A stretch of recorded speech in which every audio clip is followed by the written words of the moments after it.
All right, so ready to dive into something that sounds like it's straight out of a sci-fi movie. I think I know where you're going with this. Smart classrooms. Yeah. Classrooms totally powered by technology, personalized learning, maybe even a little AI in there for good measure. Exactly.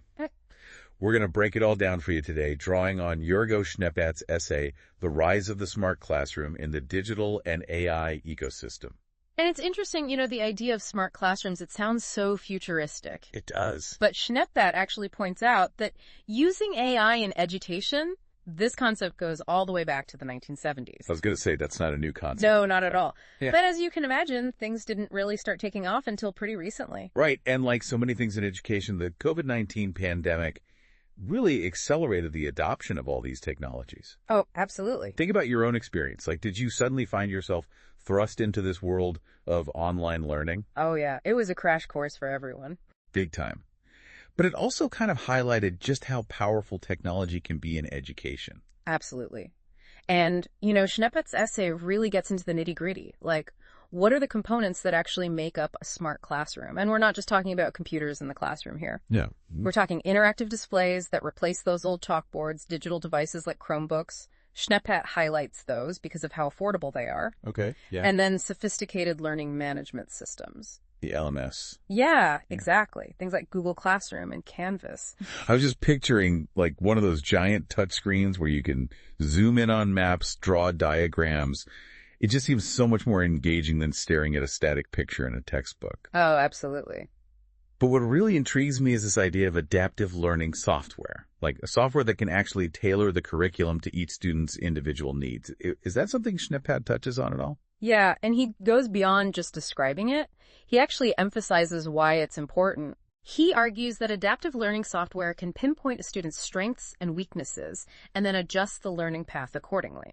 So imagine, you're always challenged just enough to stay engaged, but you never feel overwhelmed. That's the dream. That's the potential, really, of these systems. And I bet teachers would love to have a system that could help them cater to like a diverse range of students all in one classroom. Absolutely. Did Schneeplatt offer any specific examples of how this works in practice?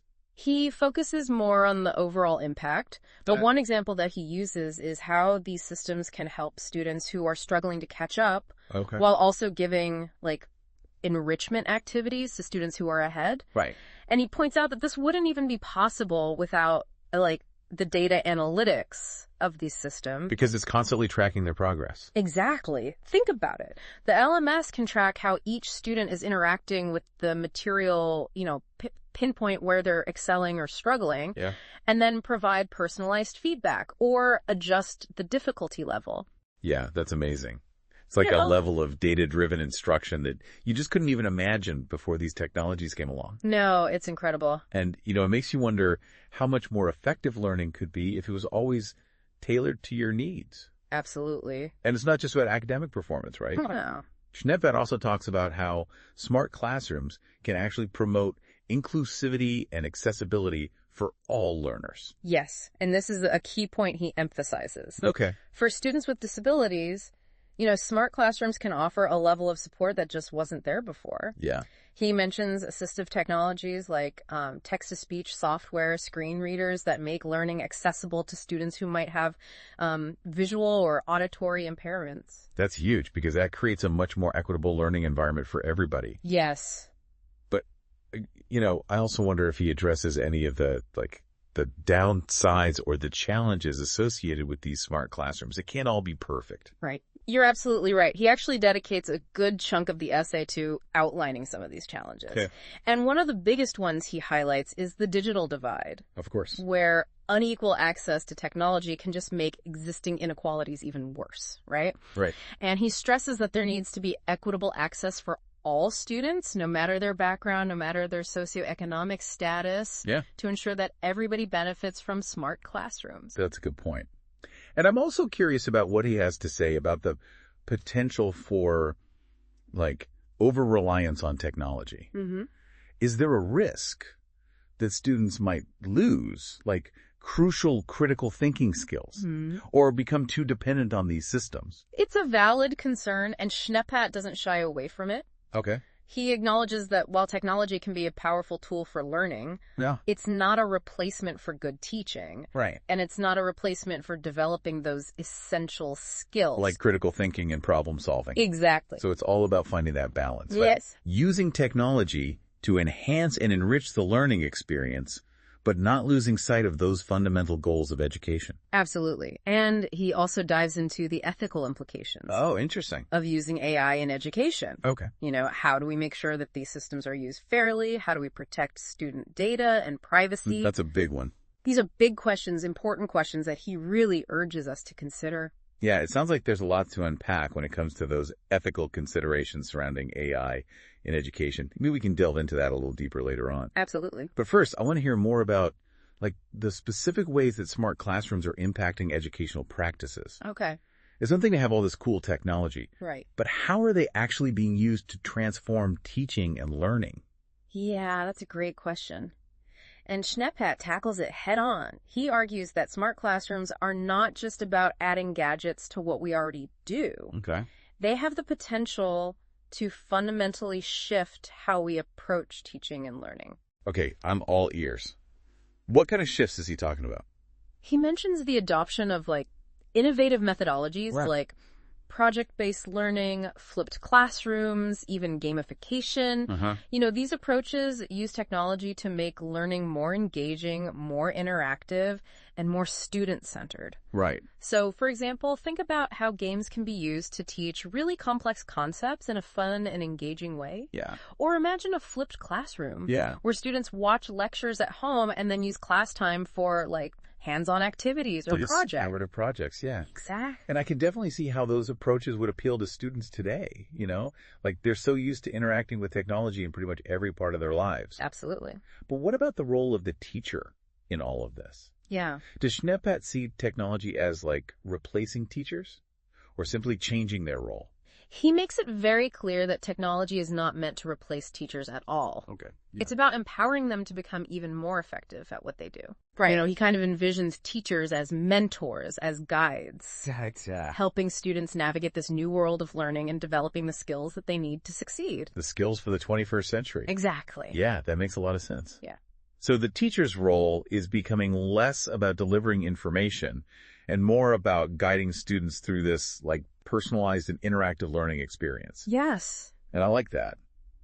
But I'm also curious to hear what he has to say about this concept of digital constructionism. Oh, yes. What exactly does he mean by that? So that's a really fascinating concept, and it goes beyond just, consuming information. Okay. Digital constructionism emphasizes learning by doing, Okay. but specifically by creating something new using digital tools. Got it. Schnepphat argues that by designing, websites or building virtual models or even creating videos, students are actively engaging with the material and they're developing a much deeper understanding of the concepts. Yeah, I can see that. I remember learning so much more in school when I was actually creating something, whether it was a science project or writing something creative. Right. But I imagine digital constructionism takes that to a whole new level. Absolutely. By, leveraging the power of technology. And it aligns with the skills that are in demand in the 21st century. Right. Those are the skills that employers are looking for. Exactly. Things like creativity, problem solving, digital literacy. Yeah. So by encouraging students to be creators of information, not just consumers, digital constructionism can really help prepare them for what lies ahead. Yeah, the challenges, the opportunities, all of that. Exactly. So it sounds like digital constructionism really empowers students to take ownership of their learning and develop those valuable skills. It does. But now I'm kind of curious to hear what Schnepphat has to say about the future of smart classrooms. Okay. It feels like we're just scratching the surface of what's possible with all these technologies. Yeah, you're absolutely right. Schnepphat actually dives into some really exciting trends that are shaping the future of education. Okay, like what? So one that really stood out to me was the rise of immersive technologies. Okay. Like virtual and augmented reality. Whoa. Imagine a history class where you can virtually walk through ancient Rome. That would be amazing. Or a biology class where you can dissect a frog in VR. Okay, so no actual frogs harmed. Exactly. I remember when our computer lab got a couple of those early VR headsets. Yeah. It felt revolutionary just to look around a 3D environment. Yeah. But to think that this technology could become commonplace in classrooms Yeah. and offer truly immersive learning experiences. It's pretty mind-blowing. It is. It is. Does Snippet talk about how realistic this vision is? He acknowledges that there are still challenges, of course. Like what? Especially with cost and accessibility. Right. But he is optimistic about the potential of these technologies to transform education, especially for students who maybe struggle in more traditional learning environments. He specifically mentions how beneficial this could be for students with disabilities, allowing them to experience things they might not otherwise be able to. It's true. It seems like smart classrooms have this potential to not only enhance the learning experience for all students, but also level the playing field. Yes. In a way that traditional classrooms often don't. Absolutely. But I also wonder if Snippet addresses, any potential pitfalls of these immersive technologies. Is there a risk that students might become too detached from the real world? Sure. Or that the technology itself could become a distraction? Those are valid concerns. Yeah. And he emphasizes that it's all about balance. Okay. Technology should enhance, not replace, real-world experiences and interactions. Oh, of course, yeah. It's about using these tools responsibly and intentionally to create those meaningful learning experiences. All right. And he really highlights the critical role of teachers in all of this. Guiding students and making sure that the technology is actually serving a purpose. Right, like a pedagogical purpose. Exactly. So it's not about just throwing technology into the classroom and hoping for the best. No, not at all. It's about thoughtful implementation. Yes. And constantly evaluating to make sure these tools are actually effective. Absolutely. Does Snippet offer any, specific recommendations for how to approach this? He advocates for a collaborative approach. Okay. Where educators, policymakers, and technologists all work together to create a vision for the future of education that really uses technology to benefit all learners. That makes a lot of sense. It's an ongoing process. Yeah. And it's going to take, a collective effort. It will. To make sure that technology is truly serving the needs of students and teachers. Absolutely. But based on what we've discussed so far, I'm feeling, cautiously optimistic. Okay. It seems like smart classrooms really do have the potential to revolutionize education. They do. But only if we approach them with a critical eye. Yes. And a commitment to using them responsibly. I agree. And I think Schneppat's essay does a great job of highlighting both the incredible potential and the potential pitfalls. It's a balanced and insightful look at a topic that's only going to become more important as we move forward. Definitely. So having explored Schneppat's insights, Yeah. what would you say are the key takeaways for our listeners? What should they be thinking about as they consider the implications of all of this? For me, it boils down to a few key things. Okay. First, technology is not a magic bullet. Right. It's a tool. Yeah. And when used thoughtfully and intentionally, it can help create transformative learning experiences. Absolutely. But it's up to us Yeah. to make sure that it's used in a way that benefits all learners and helps build a more equitable and just society. That's a powerful message. It is. And I think it really speaks to the core of what we're trying to do here on the Deep Dive. We want to equip our listeners with the knowledge and insights they need to navigate this complex world. Absolutely. And make informed decisions. Yes. And in the context of smart classrooms, Yeah. it's about recognizing that technology is not a replacement for good teaching. Right. And it's not a guarantee of success. Mhm. It's about empowering teachers, engaging students, and creating a learning environment that is personalized, inclusive, and future-focused. Well said. I think Schneppatz would be proud of that summary. It feels like we've covered a lot of ground today in Schneppat's essay, thinking about these smart classrooms. It really is a rich topic. It is. A lot to think about, and I think Schneppatz does a great job of presenting, a balanced perspective Yeah. on all of the different possibilities and challenges. Yeah, and one of the things that really struck me was his focus on sustainability. Yes. When we're talking about integrating technology into education on a large scale, Right. we have to think about the environmental impact. Absolutely.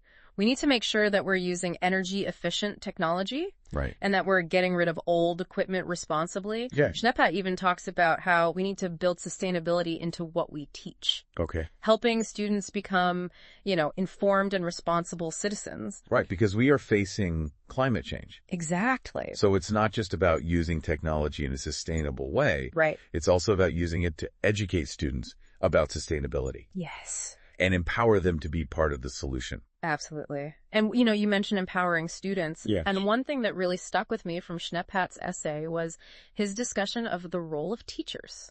Yes, the evolving role of teachers. Exactly. It's so clear that technology is not about replacing teachers. It's about making their role even more impactful. Yeah, I love that phrase that he uses, guide on the side. Yes. Instead of sage on the stage. It's perfect. It's perfect.